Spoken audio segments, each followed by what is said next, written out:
Could you comment on how it is possible that scientists with that type of connection to the Beijing regime would have the clearances or be granted access to what is supposed to be Canada's highest security lab?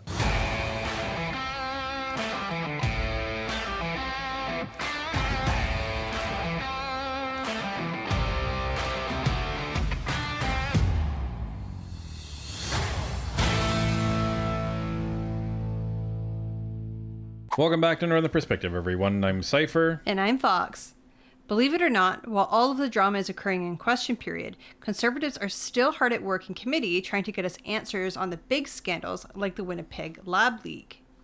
Yesterday, the Conservatives were busy exposing just how big of a problem occurred in our only Level 4 laboratory, where research and virus samples were somehow sent back to Wuhan in China.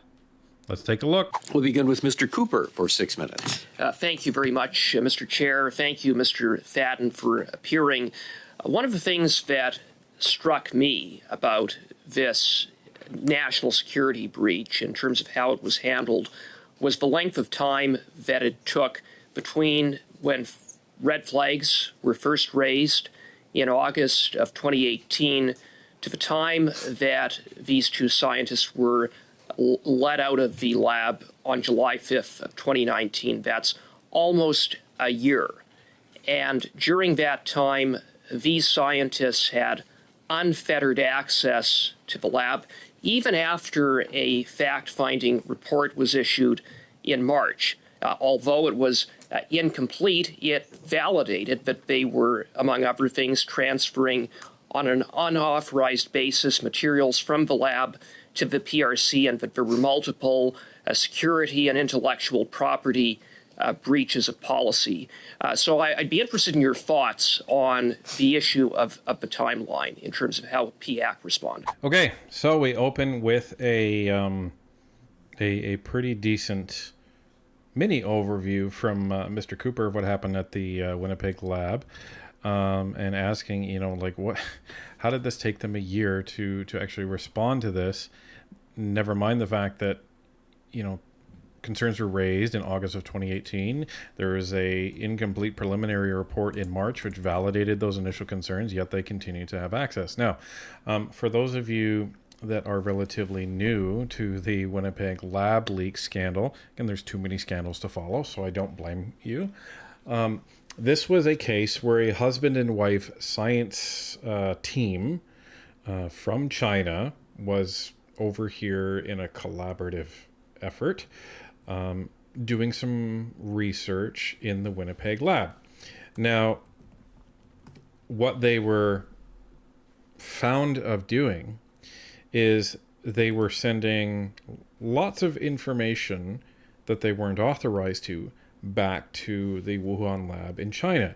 They were also caught sending samples such as Ebola and some of the other, big name viruses back to Wuhan, and they weren't authorized to do that either.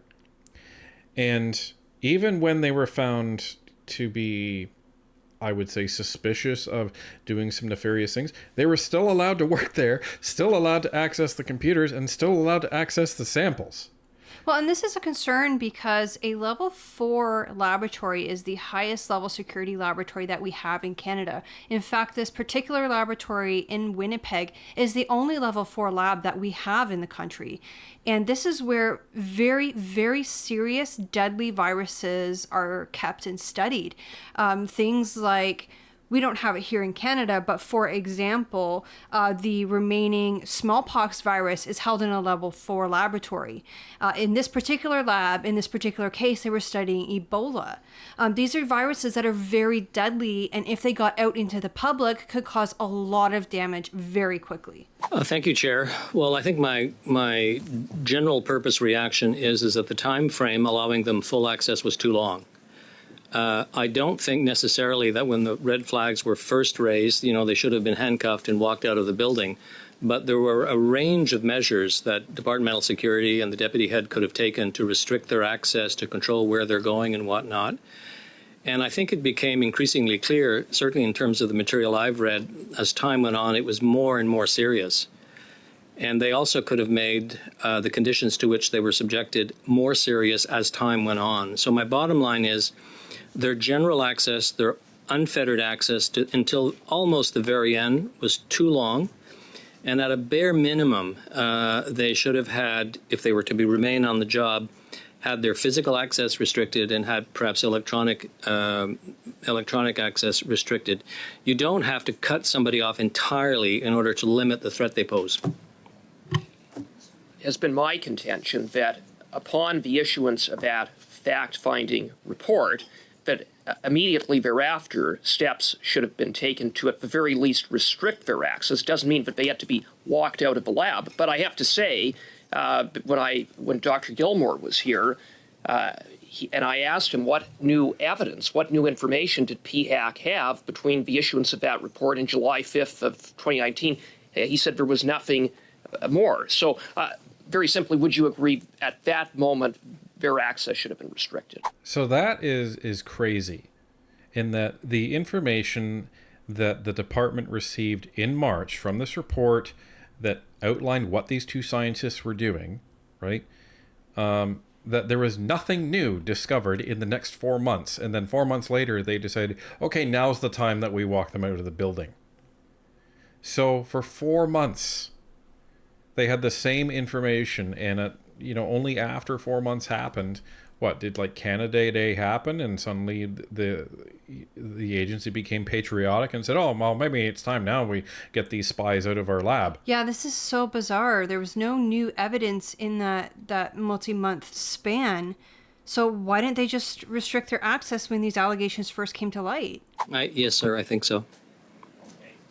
Another issue that I find troubling was the fact that there were a number of scientists who gained access to the lab from the PRC. 2 individuals who were associated with or employed with PRC institutions that CSIS determined to be working against the interests of Canada, as well as a PLA scientist whose mentor is Beijing's foremost expert in bioterrorism and biodefense. Could you comment on how it is possible that scientists with that type of connection to the Beijing regime would have the clearances or be granted access to what is supposed to be Canada's highest security lab? The explanation is nobody's paying attention.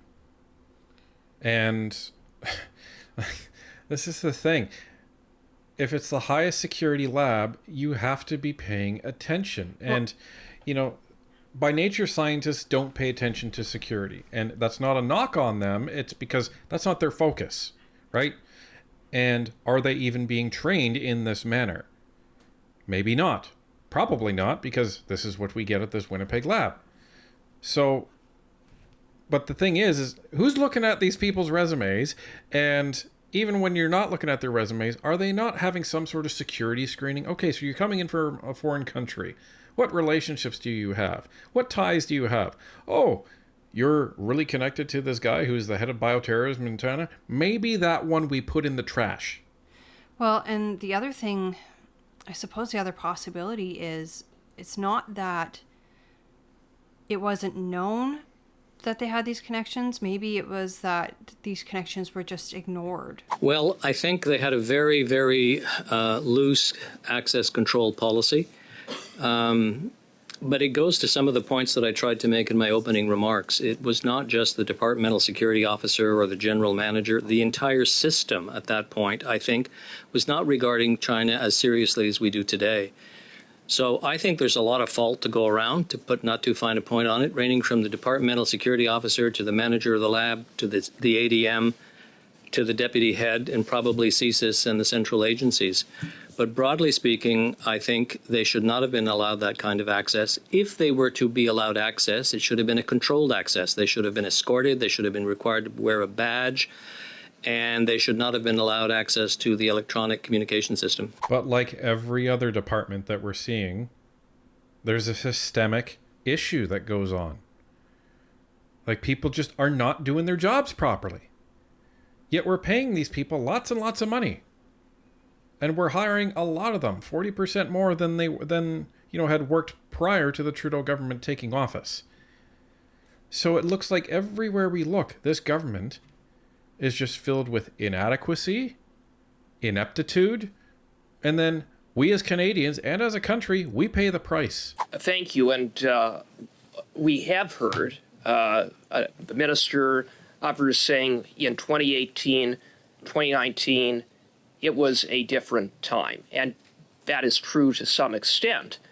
But it was not as though in 2018 or 2019 or 2017 that there weren't a lot of concerns that Canada had with the activities of the PRC. The PRC was a hostile regime at that time. Would you not agree? It was, so I just have some difficulty accepting this notion that it was such a different time in 2017 or 2018. Well, I guarantee you, I guarantee you that Mr. Fadden is going to say, yes, absolutely. And it was somewhat known that it was a different time and that China should have been regarded as, at minimum, suspicious. And why is that? Well, see, Richard Fadden, he is no stranger to this. Here's some of the positions that he has held within the government as a public service. Not elected office, but within the actual public service itself. So from 2009 to 2013, he was the director of CSIS. From May 13th, 2013 to January 18th, 2015, he was the Deputy Minister of National Defense. And from January 2015 until March 31st, 2016, he was the National Security Advisor to the Prime Minister. So that would have been both Harper and Justin Trudeau. Now, in addition to that, he actually was sounding the alarm in that he had been insisting that the Chinese Communist Party had cultivated agents of influence at various levels of government in Canada. And that actually hurt his standing with the Liberal Party, which, no doubt that's why he was, exited from that position. So he was sounding the alarm on China, actually, while he was the National Security Advisor to Justin Trudeau. But they don't want to hear about that. And this is 3 to 4 years after that.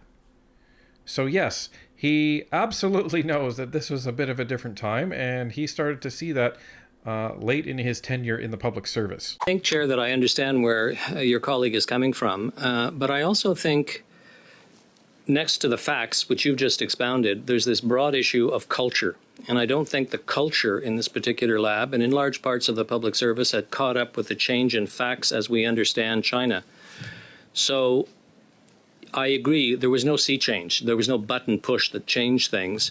And I think, if you're working in the bottoms of a department or of an agency, it takes a while to register these things. I'd be interested in knowing, for example, if the deputy head or her delegate had caused a note to be sent to the departmental security officer simply saying, I'm told by CSIS and everybody else times have changed.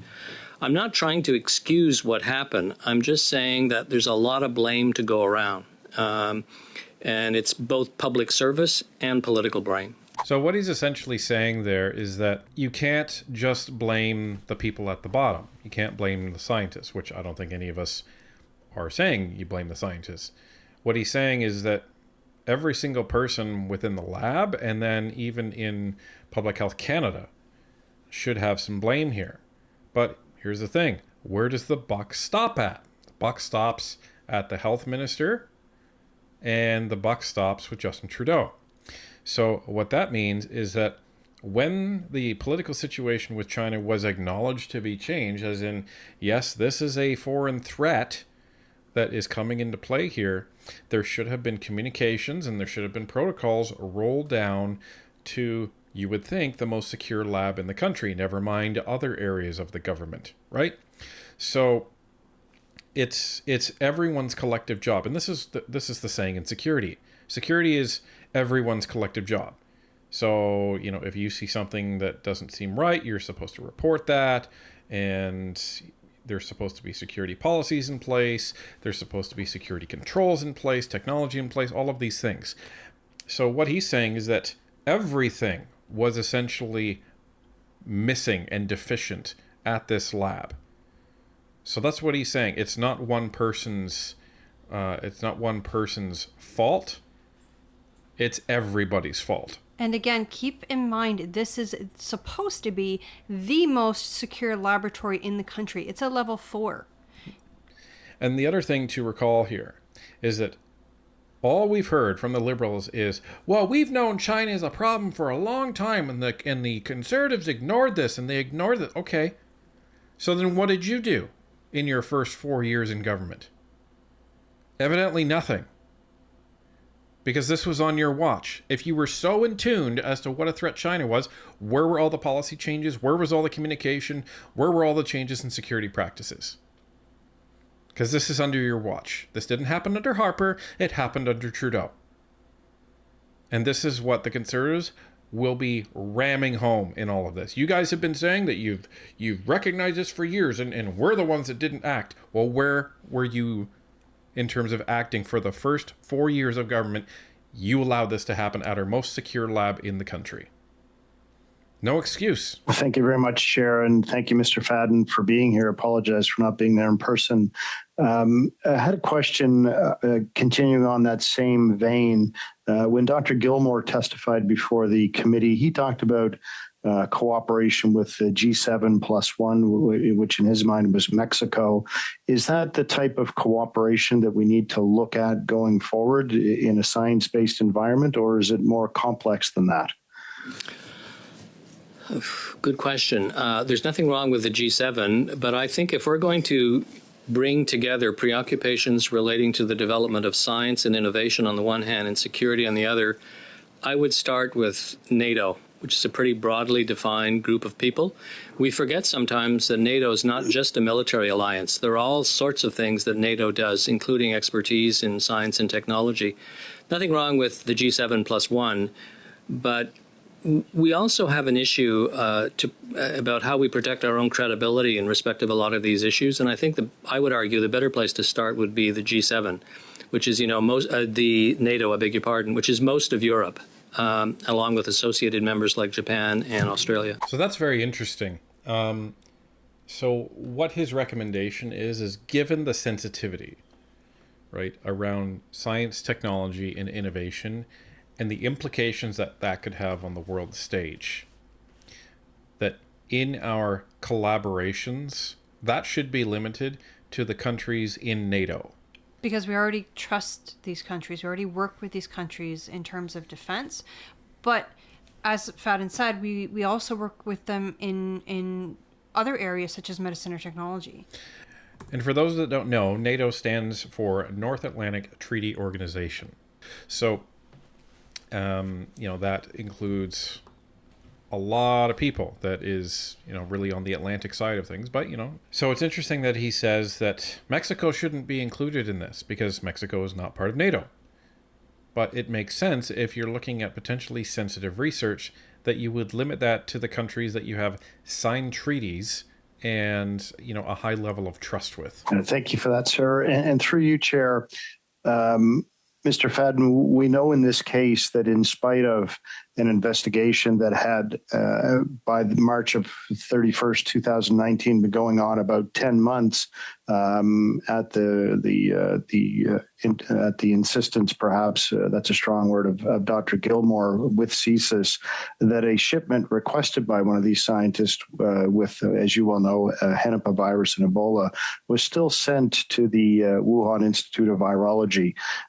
In retrospect, of course, it's easier to make decisions, but was that an appropriate decision? And do you think that that should have been stopped?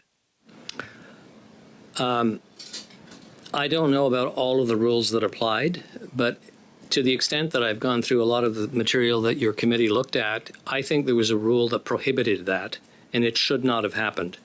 So I would argue it's not just a question of hindsight. If it was looked at the time, where it was going, the way it was transmitted, the authority it was obtained to do that, I think they violated a rule. So no, I don't think it should have happened, if I understand the rule correctly. So there you go.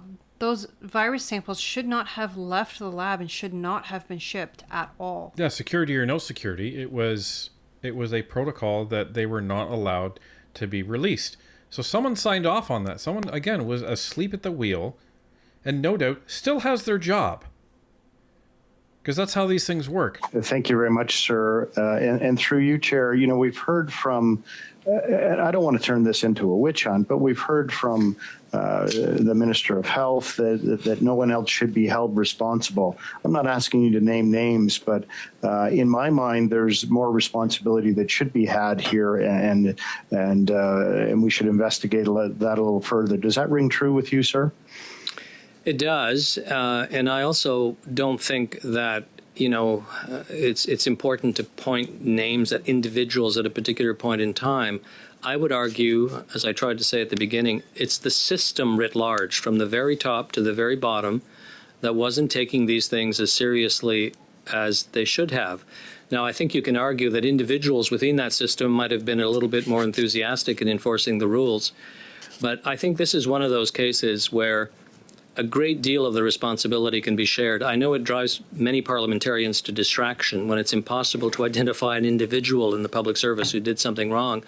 But in this case, I really do think it's the DSO on up. Everybody was operating in an environment where, had they thought differently, the outcome would have been different. But the environment, also, there were a lot of protections written into our system, the labor relations system, the charter and whatnot. All of these things slowed down the process that your colleague, Mr. Cooper, referred to. I'm not saying it's a good thing, but they're there. And to the extent that we want to put them into place all the time, they do have an impact. So what he's talking about is the departmental security officer, they're responsible for security in the agency, right? It all comes down to them in terms of policies, practices, training, communication, all of it. So it starts with them.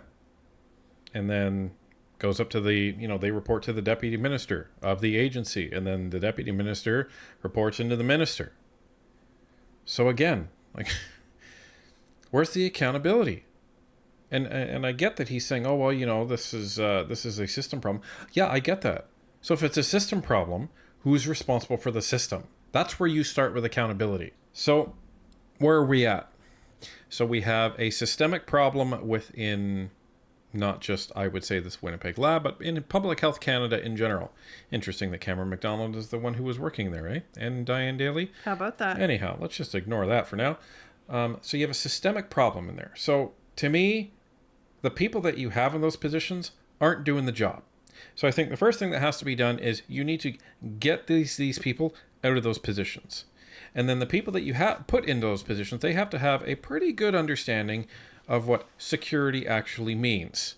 And then they have to work with, I think, CSIS and then the Minister of Foreign Affairs, whomever that is, hopefully it's a conservative, to put together a common sense policy as it relates to the way we work on our secrets, the way we collaborate with other countries, and who we collaborate with, and probably limit that to the NATO countries or G7, whatever you feel safer with to start with, until you get things up to snuff. And then, once you establish those policies, then you have to roll that out in some sort of framework across PHAC, Public Health Canada, and our sensitive labs. And then you have to make sure there's training for these people, and then enforcement of it, and then auditing of it. So you roll out the policy, you train people how to use it, and then you check to make sure it works, right? Trust but verify. So that's what they need to do here. And then they need to support it all with legislation and give the RCMP tools to charge people that are interfering from a foreign perspective in Canada, not just in public health, but in any other aspect as well.